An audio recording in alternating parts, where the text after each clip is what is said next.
अस्सलाम वालेकुम स्टूडेंट्स, कैसे हैं आप सब? खैरियत से हैं? होप खैरियत से होंगे।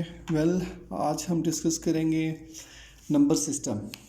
जी, तो सबसे पहले आपको पता होना चाहिए कि हमारे पास ये जो नंबर हैं ये कहाँ से डिफ़ाइन हुए हैं। ठीक है, तो एक लेआउट बता देता हूँ। सबसे पहले क्लियर कर लें कि हमारे पास सबसे पहले नंबर्स ये 1 2 3 डिफ़ाइन नहीं थे।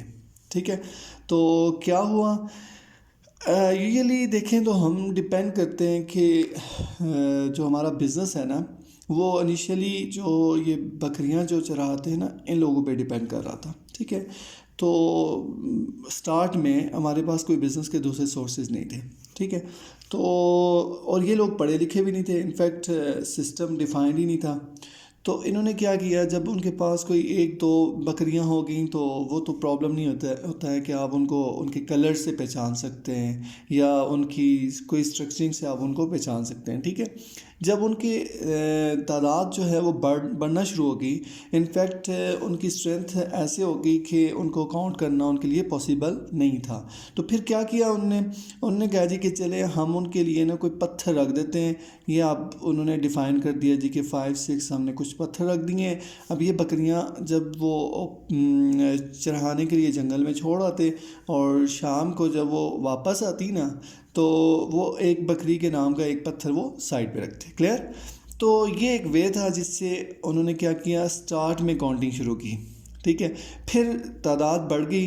अब उन्होंने ये किया कि हमारे पास कुछ इस तरह की लाइंस मीन्स दैट कि उन्होंने लकड़ी के पीसेस लेना शुरू कर दिए। ठीक है, और अब उन्होंने कहा जी कि एक बकरी गई है तो एक लकड़ी का टुकड़ा साइड पे रख दिया, फिर दूसरा रख दिया, तीसरा रख दिया। उसी तरह उन्होंने वापस उनको रिकवर भी किया। ठीक है, फिर आहिस्ता आहिस्ता जब और एक्सटेंड हो गया सिस्टम, तो उन्होंने कुछ स्ट्रक्चरिंग डिफ़ाइन कर दी। ठीक है, तो सबसे पहले उन्होंने कुछ ऐसी स्ट्रक्चर डिफ़ाइन किए, ये कुछ ऐसे स्ट्रक्चर थे। और बाद में इनका हमने कंपैरिजन लिया तो ये कहीं आप नोट करेंगे तो इनके ऊपर कोई एंगल्स जनरेट हो रहे थे। ठीक है, हमने जब इनको कंपैरिजन किया तो हमें पता चला है कि ये जो स्ट्रक्चरिंग उन्होंने डिफ़ाइन की है 1 to 9 तक, वो बेसिकली क्या है, उन एंगल्स को डिफ़ाइन कर रहे हैं। यानी कि 1 में एक एंगल आता है, 2 में डबल एंगल हो गया, 3 में ट्रिपल एंगल है। ठीक है, इसी तरह 4 5 अप टू 9। ठीक है, अब ये नंबर, ये जो शेप्स हैं, ये बेसिकली जो स्टैंडर्ड नंबर्स हैं उनसे मिलते जुलते हैं। बाद में इनमें भी बिगाड़ आ गया और हम जो है वो 1 2 3 पे मूव कर गए आगे। ठीक है, तो इस तरह से हमने क्या किया, नंबर्स को डिफ़ाइन किया। ठीक है, अब जनरली जो है ये तो सिंपल एंड स्टैंडर्ड नंबर्स थे जो आप काउंटिंग में यूज़ करते हैं। अब इनको ना आगे हमने सेट्स की फॉर्म में लिखना था। ठीक है, अब सेट्स आप बहुत पढ़ चुके हैं। आपके पास नेचुरल नंबर्स का सेट है, आपके पास होल नंबर्स का सेट है, आपके पास ऑड नंबर हैं, आपके पास इवन नंबर हैं, इनफैक्ट प्राइम नंबर हैं, इंटीजर्स हैं आपके पास। फर्दर एडिशन की तो आपने पॉजिटिव इंटीजर्स की बात भी की और नेगेटिव इंटीजर्स की बात भी की है। ठीक है, और फिर आपने कहा जी कि हमारे पास रैशनल्स हो गए हैं, फिर उसके बाद आपने इरैशनल्स डिफ़ाइन कर दिए। ठीक है, तो फिर उसके बाद आपने कहा जी कि हमारे पास कोई रियल नंबर आ गया, फिर उसके बाद आपके पास कोई कम्प्लेक्स नंबर आ गया। ठीक है, अब रियल को हम यूजुअली जो साइन डिफ़ाइन करते हैं वो ऐसे होता है। ठीक है, तो ये कुछ सेट्स डिफ़ाइन हो गए, यानी कि उन नंबर्स को हमने कलेक्ट करके उनके सेट बना दिए। ये बात क्लियर होगी? अब ये तो बहुत बेसिक है, आप पढ़ चुके हैं। अब हम जो स्टार्ट करेंगे वो स्टार्ट कर रहे हैं अपने रैशनल्स और इरेशनल नंबर्स के से। ठीक है, सबसे पहले मैं लिखने जा रहा हूँ रैशनल नंबर। रैशनल नंबर, ठीक है। अब रैशनल नंबर्स क्या हैं जी? ऐसे नंबर्स जिनको हम पी ओवर क्यूब की फॉर्म में लिखते हैं। ठीक है, यानी कि पी कोई नंबर है आपके पास, उसको हम डिवाइड करने लगे एक अदर नंबर लाइक क्यू के ऊपर से। आप कहते हो जी कि हम लिखते हैं जी 1/2, 2/3, या आप लिख रहे हैं 3/2, वट एवर कुछ भी हो। तो ऐसे नंबर्स को जो पी और क्यू की फॉर्म में लिखे जा रहे हो उनको हम क्या कहते हैं? Rational number. पहली बात क्लियर जी। अब हम आते हैं second step, irrational numbers. Irrational number, ठीक है। अब इसमें हमने कहा है जी कि हमारे पास वो नंबर्स होंगे जिनको हम क्या करेंगे, पी ओवर क्यू की फॉर्म में नहीं लिखेंगे। पी ओवर क्यू की फॉर्म में नहीं लिखेंगे। ठीक है, यानी कि हम लिख सकते हैं कि स्क्वायर रूट ऑफ 2, ठीक है, स्क्वायर रूट ऑफ 3 लाइक पाई। अब इनके साथ डिवाइज़र जो है वो हमने नहीं लिखा, से बेशक 1 है मगर हमने लिखा नहीं है। ये बात क्लियर है। तो ये था हमारे पास रैशनल इरैशनल का जनरल से कंसेप्ट। अब हम फर्दर इनको मॉडिफाई करें, अगर डेसिमल सिस्टम में लेके जाएं तो डेसिमल रिप्रेजेंटेशन में आपके पास आता है terminating decimal system, terminating decimal system. ठीक है, आप कहते हैं कि टर्मिनेटिंग क्या होता है, ऐसे नंबर्स जो टर्मिनेट हो रहे होते हैं, यहाँ की फिक्स नंबर पे रुक जाते हैं, जैसे 0.5, 0.125, जैसे कि 0.3015, इस तरह की कोई सी भी नंबर जो डेसिमल के बाद कि फाइनाइट नंबर पे जाके रुक जाए, उनको हम कहते हैं वो आपके पास टर्मिनेटिंग नंबर्स होते हैं। ठीक है, टर्मिनेटिंग डेसिमल सिस्टम के या नंबर्स के। ठीक है, और ये जो नंबर्स होते हैं टर्मिनेटिंग, इनको भी हम क्या कहते हैं, ये भी आपके पास बेसिकली क्या होंगे, कोई रैशनल नंबर होंगे। ठीक है, टर्मिनेटिंग को भी क्या कहते हैं, रैशनल नंबर कहते हैं। ठीक हो गया। अब उसके बाद सेकंड नंबर है आपके पास, इसको हम रिकरिंग भी पढ़ते हैं, रिक्योरिंग भी पढ़ते हैं, आपकी मर्ज़ी है, इससे कोई हमने लेना नहीं है, चूँकि डिफरेंट जो है आप कह सकते हैं, कुछ ब्रिटिश स्टाइल में है, कुछ अमेरिकन स्टाइल में इसको पढ़ रहे होते हैं। तो रिक्योरिंग डेसिमल सिस्टम, इसको हम कहते हैं जी कि ऐसा सिस्टम जिसमें क्या होगा कि आपके नंबर ऑफ एलिमेंट जो हैं like 0.121212 up to so on. ठीक है, यानी इसमें फाइनाइट एलिमेंट नहीं है, मगर जो चीज़ है वो है आपके पास कि इसमें क्या आ रहा है, पेयर आ रहा है, नंबर का पेयर आ रहा है। लाइक मैं एक और एग्जांपल लिखता हूँ, 0.123 तो आप कह सकते हैं यहाँ 3 टर्म्स का पेयर आ गया। ठीक है, और ये स्टॉप भी नहीं कर रहे, तो ऐसे नंबर्स को हम कहते हैं कि ये आपके पास रिक्योरिंग सिस्टम है, और ये भी क्या होते हैं, रैशनल नंबर होते हैं। ये भी क्या होते हैं, रैशनल नंबर होते हैं। होप आपको रैशनल नंबर्स के जो फर्दर डेसिमल फॉर्म की दोनों टर्म्स क्लियर हो गई हैं, टर्मिनेटिंग या फिर रिक्योरिंग। अब आते हैं नेक्स्ट है हमारे पास, अगर आप चेक करें तो सेकेंड वन आता है, वो कहते हैं अगर ये दोनों कंडीशंस नहीं हैं सो आप क्या करेंगे, तो हम कहते हैं जी नॉन टर्मिनेटिंग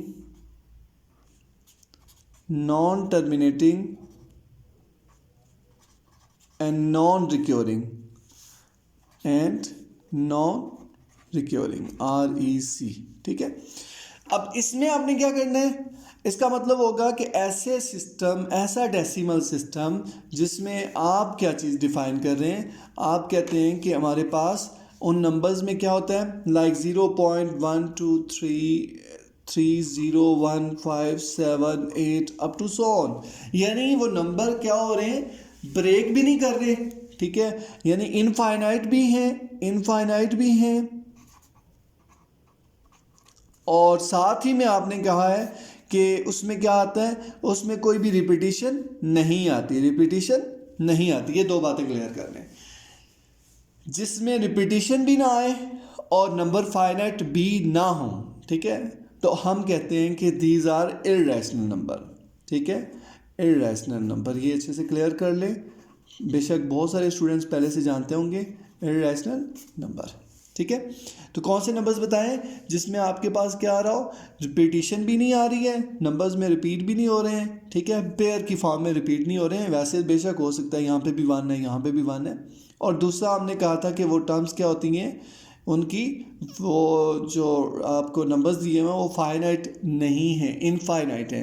तो हम कहते हैं अगर तो फाइनाइट हैं तो फिर तो हम कहेंगे जी कि वो रैशनल है। ठीक है, अब ये फाइनाइट भी नहीं है और रिपीटिशन भी नहीं है, सो हम कहते हैं कि these numbers are irrational numbers. Clear, तो ये आपको वैसे आइडिया होना चाहिए। हो सकता है आपके कोर्स का हिस्सा ना हो, हम सारी चीज़ें सिर्फ कोर्स के रिलेटेड तो नहीं डिस्कस कर रहे होते, कुछ जनरल सी भी होती हैं, जैसे आपके पास क्वेश्चन आ सकता है कि pi is a rational number or irrational numbers. ठीक है, अब मुझे अगर पाई की वैल्यू का पता हो तो मैं लिखूँगा 0. आप चेक कीजिएगा, अब पाई किसके इक्वल होता है, ज़ीरो नहीं 3.1416, ठीक है, अप टू सो ऑन, या एक्चुअल वैल्यू लिखना चाहते हैं तो बनेगी 3.1415 और उसके बाद है 92654 अप टू सो ऑन।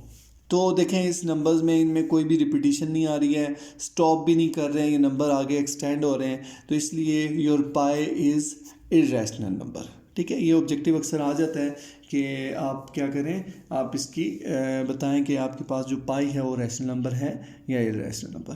तो ये था हमारे पास कुछ नंबर सिस्टम्स। अब बहुत इंपॉर्टेंट प्रॉपर्टीज़ हैं, तो मैं समझता हूँ कि आपको पहले प्रॉपर्टीज़ का आइडिया होना चाहिए, पहले भी पढ़ चुके होंगे आप, तो रिपीट कर देता हूँ। ठीक है, प्रॉपर्टीज़ अच्छे से क्लियर कर लें क्योंकि आपका कोर्स का मेजर हिस्सा है। ठीक है, यहाँ से हमें प्रॉपर्टीज, अब विद रिस्पेक्ट टू की बात होगी तो हम एडिशन का केस भी देखेंगे और मल्टीप्लिकेशन, दोनों केसेस देखेंगे जी। तो सबसे पहले कहते हैं पहली प्रॉपर्टी होती है क्लोजर प्रॉपर्टी। ठीक है, क्लोजर प्रॉपर्टी इसका मतलब क्या होता है? इसका मतलब होता है कि कोई नंबर्स हैं, ठीक है, लाइक मैं एक सेट लेता हूँ 1 2 3, तो मैं कहता हूँ जी कि 1 जो है वो इस सेट में, इस सेट का नाम मैं रख लेता हूँ ए में क्या करता है, बिलोंग करता है। ठीक है, तो 2 जो है वो भी बिलोंग करता है, 3 जो है वो भी बिलोंग करता है। इसका मतलब है ये जो 1 2 और 3 लिखे हैं ये तीनों क्या हैं, ए के क्या हैं, एलिमेंट्स हैं। तो ये जो साइन होता है ये बेसिकली हम यूज़ करते हैं फॉर एलिमेंट्स। ठीक है, किसके लिए यूज़ करते हैं, फॉर एलिमेंट्स के लिए। ये बात क्लियर हो गई है? चलें गुड, अब हम आते हैं नेक्स्ट वन की तरफ। अगर आप नोट करें तो क्लोजर प्रॉपर्टी क्या थी, मैं कहता हूँ with respect to addition, check कीजिएगा, मैं कहता हूँ 1 + 2। अब इन दो नंबर्स को हम क्या करने लगे, ऐड करने लगे। ऐड करेंगे क्या मिलेगा, 3, और 3 जो है वो बिलोंग करता है ए में। 3 क्या होता है, बिलोंग करता है ए में। अगर वो बिलोंग कर जाए तो हम कहेंगे कि यहाँ पे जो आपके पास वो नंबर हैं वो क्या हो रहे हैं, वो क्लोजर प्रॉपर्टी को सेटिस्फाई करते हैं। ठीक है, ये बात क्लियर है कि आपके वो दोनों नंबर्स, उनका सम अगर ए में बिलोंग कर रहा है तो इसका मतलब है क्लोजर प्रॉपर्टी क्या हो रही है, satisfied. With respect to addition की बात हुई है। ठीक है, अब मैं यहाँ पे लिखता हूँ जी 2 + 3 which is equals to 5 and which is not belongs to A. क्या कहते हैं, ए में बिलोंग करता है, क्योंकि ए में तो आपके पास जो नंबर है 1 2 और 3 थे, 5 तो नहीं है। आप कहते हैं जी कि ए में 5 नहीं है, so which does not satisfy closure law. इसमें केस में क्या हुआ, क्लोजर लॉ सेटिस्फाई नहीं कर रहा, इस केस में क्लोजर लॉ सेटिस्फाई करता है। ये बात क्लियर?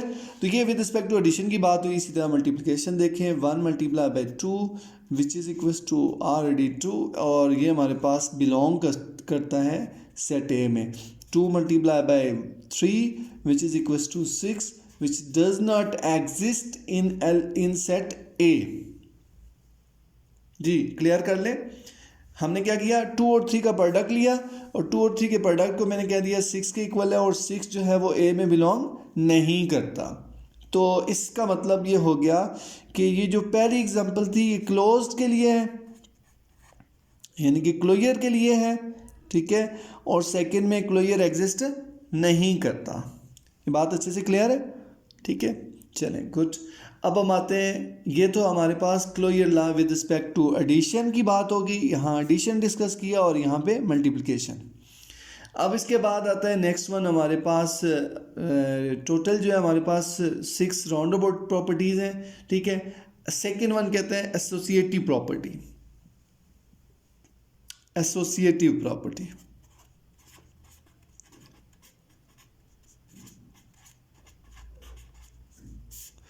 अब एसोसिएटिव प्रॉपर्टी क्या है जी, इसके ऊपर वर्क करते हैं हम।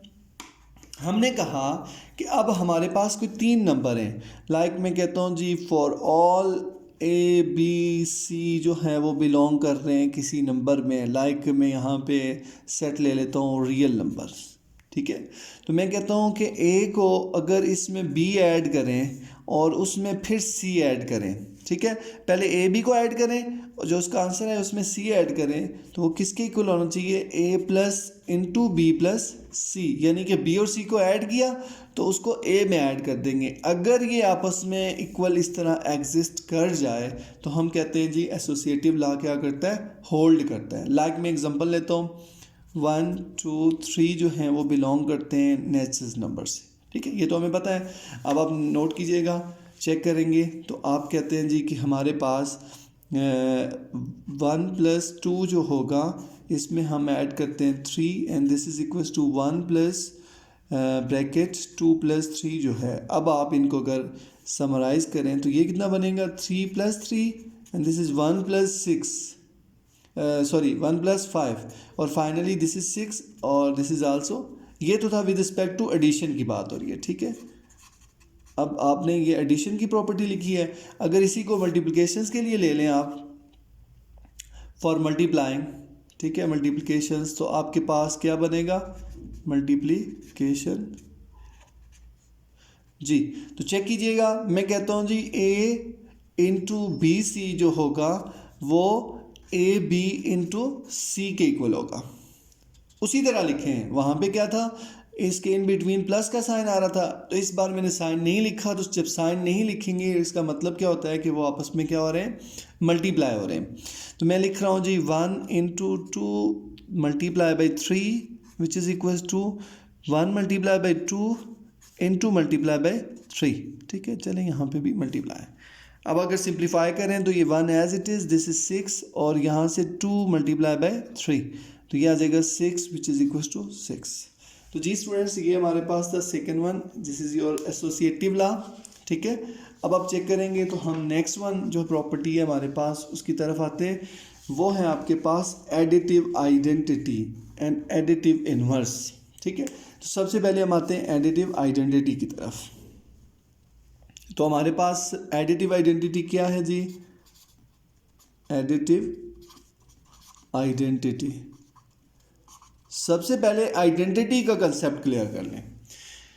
आइडेंटिटी के बारे में कहा गया है कि जी ऐसा रिलेशन, ठीक है, अगर किसी के साथ आप किसी नंबर को रिलेट कर रहे हो दूसरे नंबर के साथ और फ़र्क ना पड़े, विच मीन्स दैट कि आप कह सकते हैं कि हमारे पास क्या हो रहा है, वहाँ पे आइडेंटिटी अप्लाई हो रही है। वो नंबर जिससे फ़र्क ना पड़े उसको आइडेंटिटी कहते हैं, ठीक है।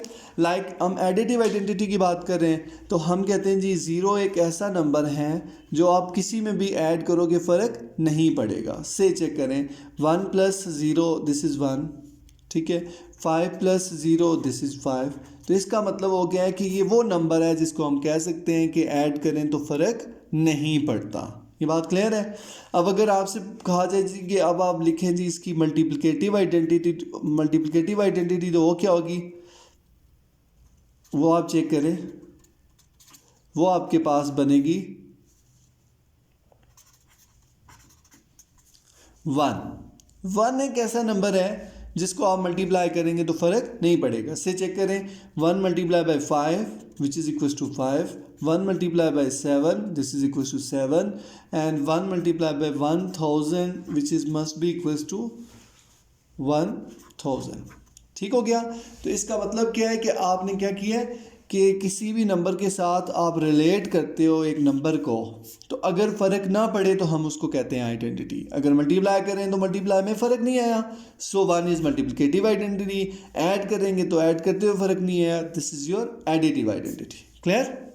तो ये थी हमारे पास आइडेंटिटी की प्रॉपर्टीज़, ठीक है। अब हम इन्वर्सेस डिस्कस करेंगे। तो इन्वर्स आपके पास क्या होता है, इन्वर्स याद रखिएगा, एडिटिव के केस में आपके पास लाइक मेरे पास एक नंबर है, इन्वर्स मैं लिखने लगा हूँ एडिटिव के केस में, ठीक है, मैं प्लस लिख लेता हूँ। एडिटिव के केस में आप कहते हैं जी कि 5 है तो उसमें से आपको ऐसा एक नंबर लें जिसको रिलेट करने के बाद आपको वापस क्या मिले, उसकी आइडेंटिटी। ये बात गौर से सुनिएगा, क्या किया आपने, आपने कहा जी कि अगर किसी एक नंबर को दूसरे नंबर के साथ कैसे रिलेट करें, कि वापस आपको क्या मिले, आइडेंटिटी मिले उसी की।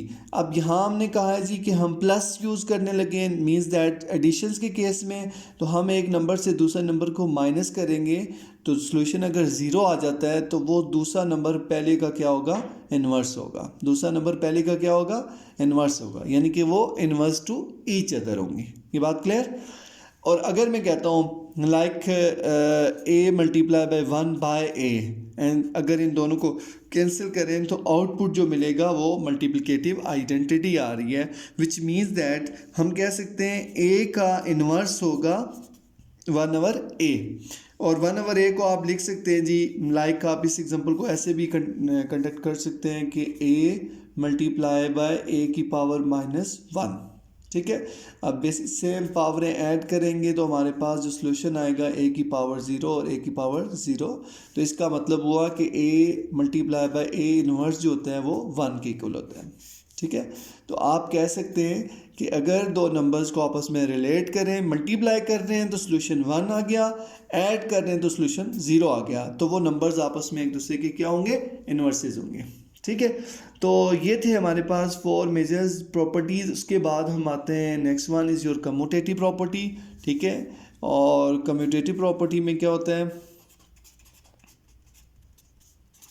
कम्यूटेटिव प्रॉपर्टी इसमें आप चेक करें तो हम कहते हैं जी दो ही केसेस इसके भी हैं। हम कहते हैं अगर a प्लस बी लें और उसका सोल्यूशन b प्लस ए अगर ये इक्वल आता है तो इसका मतलब है ये प्रॉपर्टी एग्जिस्ट करती है। लाइक चेक करें 1 + 2 विच इज़ इक्वल टू 2 + 1, तो हम कहते हैं जी 3 विच इज़ इक्वल टू 3, तो यानी कि ये प्रॉपर्टी क्या हो रही है, होल्ड कर रही है। अब इसी तरह अगर इसी का मल्टीप्लिकेटिव केस देखें तो आप कहते हैं जी 2 multiply by 3 and this is 3 multiply by 2 which is 6 which is equal to 6। तो हम कह सकते हैं कि a स्टेरिक b अगर b स्टेरिक a के इक्वल हो तो ये क्या हो जाएगा आपके पास, commutative property with respect to multiplication. ये विद रिस्पेक्ट टू मल्टीप्लिकेशन है और ये विद रिस्पेक्ट टू एडिशन है। अब लास्ट प्रॉपर्टी है, ठीक है, हम उसको डिस्कस करेंगे और वो आपके पास आती है डिस्ट्रीब्यूटिव प्रॉपर्टी। डिस्ट्रीब्यूटिव प्रॉपर्टी ये नोट कीजिएगा। इस प्रॉपर्टी में क्या होता है कि आप कहते हैं जी a into B minus C, ठीक है, this is A B minus A C. इसको हम कहते हैं कि जी हमारे पास क्या हो रहा है, लेफ्ट साइड पे कोई नंबर मल्टीप्लाई हो रहा है। ठीक है, तो लेफ्ट डिस्ट्रीब्यूटिव प्रॉपर्टी भी कह सकते हैं, और अगर आप कहते हैं जी a minus b into c ऐसे भी इसको लिखा जा सकता है, this is a c minus b c. ये दो इसके केसेस पॉसिबल हैं, ये डिपेंड करता है। और इसी तरह हम फर्दर जो है ना केसेस इनके सॉल्व करेंगे इसकी एक्सरसाइज में। तो स्टूडेंट्स ये थी प्रॉपर्टीज़। आज की हम इस क्लास में जस्ट प्रॉपर्टीज़ तक ही डिस्कस करेंगे। ठीक है, इसमें मैंने डिस्कस किया है, सबसे पहले आपके पास है, आप चेक करें तो सबसे पहले हमने डिस्कस किया है नंबर सिस्टम। ठीक है, आपके पास नंबर होता क्या है और नंबर आया कहाँ से है। ठीक है, उसके बाद हमने डिस्कस किया है कि आपके पास जो इनके सेट्स बन रहे थे वो क्या होते हैं, और थर्ड नंबर पे हमने डिस्कस किया है रैशनल और इरैशनल नंबर यानी कि क्यू एंड क्यू प्राइम। उसके बाद हमने डेसिमल सिस्टम में चले गए, तो डेसिमल सिस्टम में हमने 3 टर्म्स डिस्कस किए हैं, recurring terms, terminatings and non recurring and non terminating, और उसके बाद लास्ट पे हमने प्रॉपर्टीज़ को देखा है। ठीक है, तो आज की क्लास में हमने सिर्फ यही टर्म्स डील करनी है। ठीक है, इनके ऊपर प्रैक्टिस करें और इन प्रॉपर्टीज़ को अच्छे से क्लियर कर लें। ठीक है, देन हम नेक्स्ट जो है आगे एक्सरसाइज की तरफ चलेंगे। ओके, अल्लाह हाफिज़।